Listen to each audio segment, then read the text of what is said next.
नमस्कार, मैं हूं बिलाल और आप देख रहे हैं मसाद नेशन 24 न्यूज। और चलिए बात करेंगे उत्तराखंड में होने वाले विधानसभा के चुनाव को लेकर, क्योंकि उत्तराखंड में इस बार चुनाव को लेकर त्रिकोणीय समीकरण बन सकते हैं। आम आदमी पार्टी भी दिल्ली से चलकर जो है उत्तराखंड पहुंची और यहां पर पूरी संजीदगी के साथ चुनाव लड़ने की बात कही जा रही है।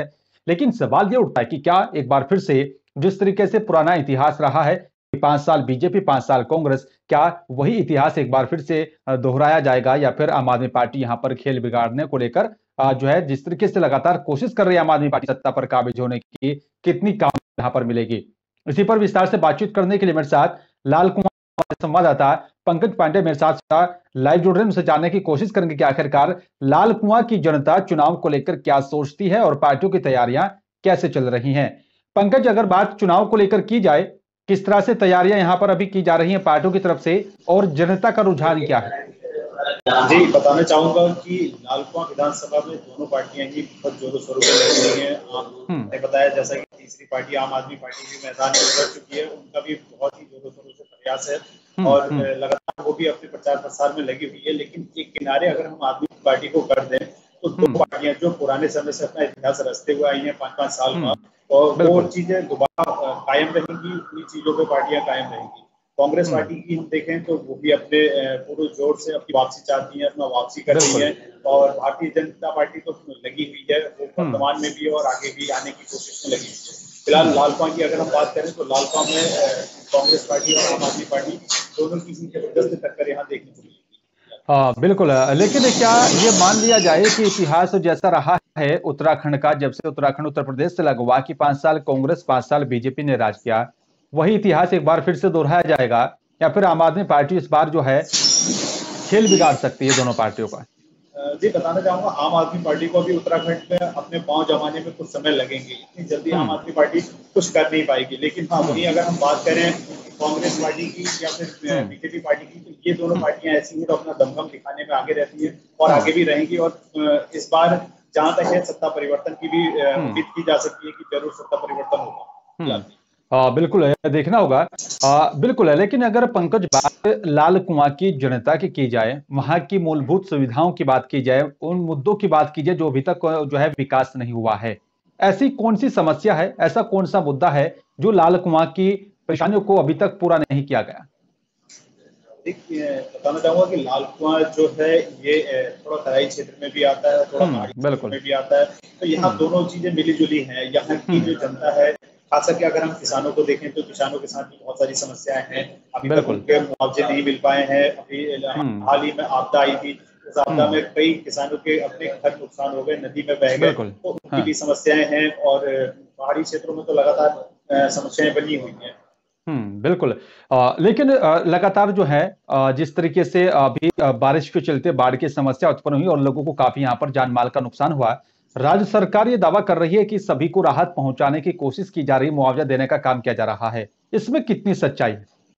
देखिए, राज्य सरकार इस समय मैदान में तो उतरी हुई है, हर जगह वो संभवतः प्रयास कर रही है, लेकिन उनके जो कार्य हैं वो अभी धरातल पे दिखाई नहीं दे रहे। धरातल पे उनके पांव अभी पसरे नहीं है। और जहां भी बात हम अगर करें तो इस सरकार से लोग कहीं ना कहीं आपत्ति जरूर जता रहे हैं, जरूर नाखुश जैसे दिखाई दे रहे हैं।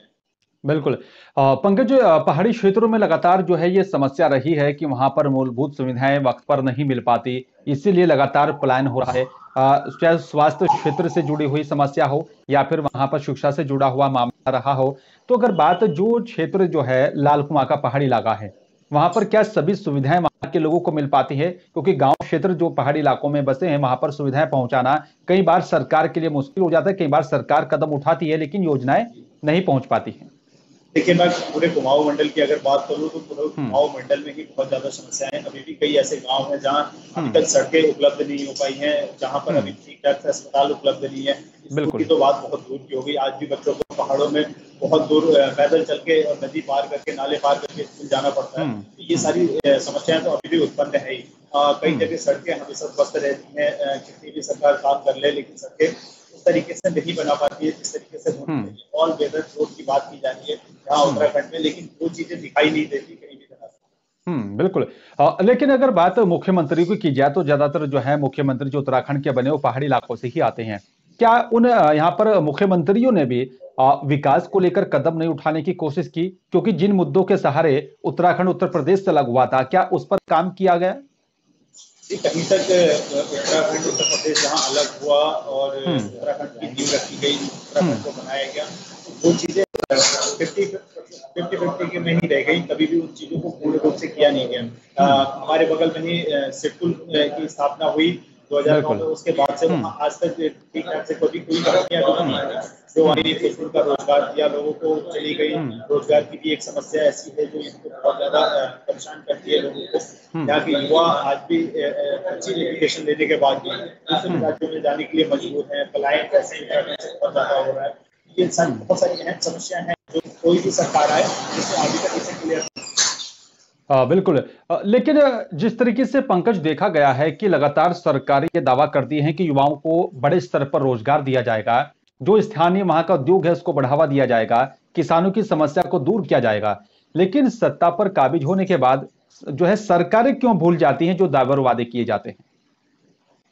तो लोगों की अगर हम माने तो लोगों का यही कहना है कि सरकार से अपनी स्थापना करने के लिए, अपनी सरकार बनाने के लिए हमारे पास तक आती है, हमसे बातें करती है, हमें लोग वहाँ पे बातों को बताती है, लेकिन जब समय आता है, रोजगार देने की बात आती है, तो उस समय सरकारें आंख बंद कर लेती है, भूल जाती है। कई बार ऐसा हुआ है कि हाँ, रोजगार के लिए कई गारंटियां निकाली गई, लेकिन उसे कभी पूरा नहीं किया गया और समस्या जो की त्यों बनी। बिल्कुल।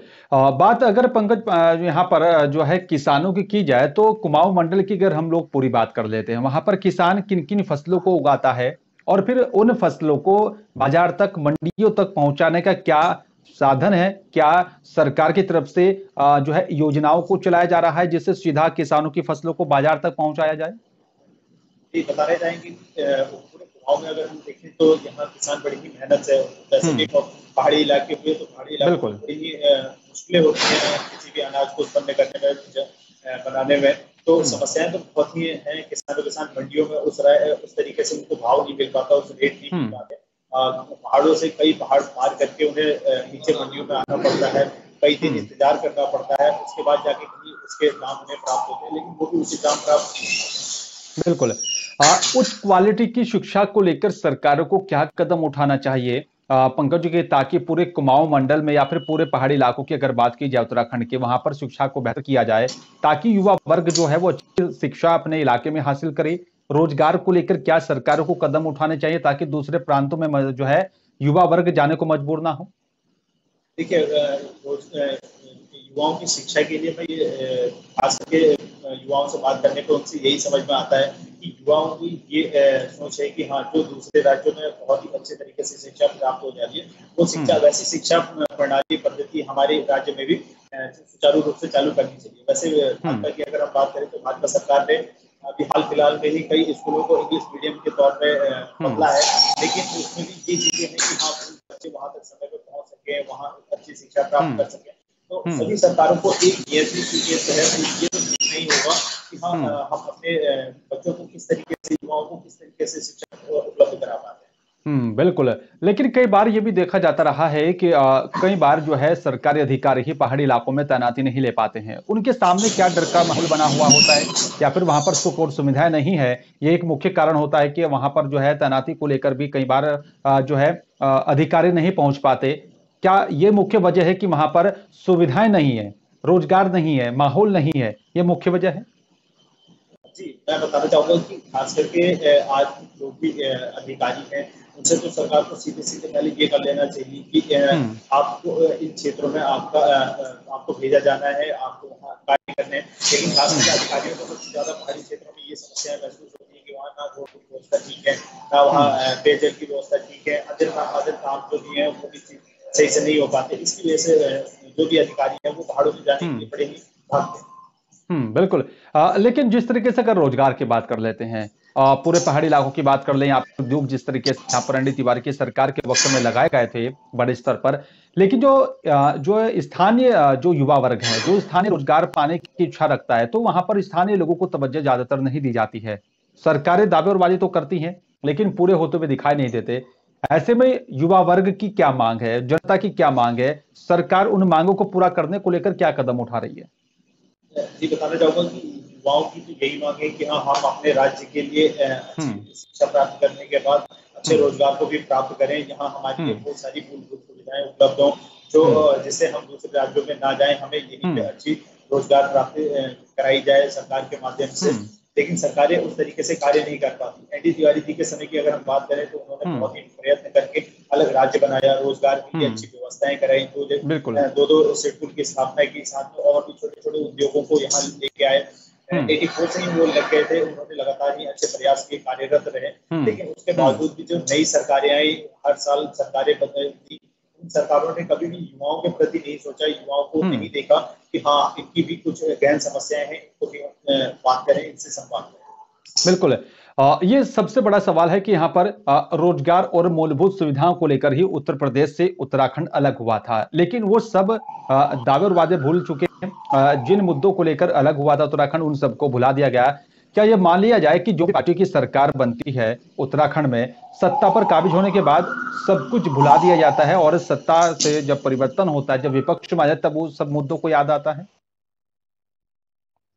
हम इससे सही ठहरा सकते हैं कि जब तक हमें सत्ता प्राप्ति नहीं होती है, जो भी सरकार हो, उनको जब तक सत्ता की प्राप्ति नहीं होती, तब तक उनके लिए सारी समस्याएं एक समान होती हैं, और जैसे ही वो सत्ताधारी हो जाते हैं तो वो अपने ही किए हुए वादे भुला जाते हैं, और उनको फिर ये कभी ध्यान नहीं आता कि रोजगार के लिए युवा भी प्रेरित है, युवाओं को अच्छी रोजगार प्राप्त करा सके, पहाड़ों में अच्छी सुविधाएं उपलब्ध करा सके, जहाँ अभी भी सड़कें उपलब्ध नहीं है वहाँ सड़कें, पेयजल की समस्या जहाँ वहाँ पेयजल उपलब्ध करा सके, किसानों की समस्याओं का समाधान करा सके। बिल्कुल। लेकिन अगर आने वाले विधानसभा चुनाव की बात करते हैं यहाँ पर पंकज, और खासकर बात जो है लाल कुआं की कर लेते हैं, तो क्या मुद्दे हैं इस बार जो विधानसभा का चुनाव होगा, और किन मुद्दों को लेकर इस बार जो है जनप्रतिनिधि जनता के बीच पहुंचने वाले हैं? जी, बताना चाहूंगा कि लाल कुआं विधानसभा की अगर खास करके हम बात करें तो यहाँ पर अभी भी रोड वैसी है, तो वही है, रोटी कपड़ा और मकान जो हम कहते हैं, उसकी सबसे बड़ी जहदोजहद होने वाली है, और इसको लेकर यहाँ कोई भी पार्टी हो वो बहुत ही घमासान करके 2022 के चुनाव को लड़ने वाली है। बिल्कुल। चलिए, शुक्रिया आपका पंकज, तमाम जानकारी साझा करने के लिए। अब देखना होगा कि उत्तराखंड में होने वाले विधानसभा के चुनाव को लेकर यहाँ पर पार्टियां किस तरह से तैयारी कर रही हैं। आम आदमी पार्टी का वर्चस्व कितना बढ़ेगा, क्योंकि पहली बार जो है उत्तराखंड में आम आदमी पार्टी यहाँ पर चुनाव लड़ने जा रही है। सवाल यह भी है कि जिस तरीके से लगातार देखा गया है कि 5 साल कांग्रेस, 5 साल बीजेपी का राज उत्तराखंड में रहा है, क्या एक बार फिर से वही इतिहास दोहराया जाएगा, या फिर जिस तरीके से आम आदमी पार्टी पूरी सक्रियता के साथ जनता के बीच पहुंच रही है, दिल्ली के मॉडल पर काम करने की बात कही जा रही है, तो आम आदमी पार्टी के खाते में कितनी सीटें पहुंचेंगी? क्या त्रिकोणीय यहां पर जो है माहौल देखने को मिलेगा? किस पार्टी की सरकार बनेगी? बीजेपी वापसी करेगी, या फिर एक बार फिर से जो है कांग्रेस सत्ता पर काबिज होगी? बड़ा अहम सवाल है। फिलहाल मेरे साथ सिर्फ इतना ही। बाकी तमाम खबरों के लिए आप देखते रहिए नेशन 24 न्यूज। नमस्कार।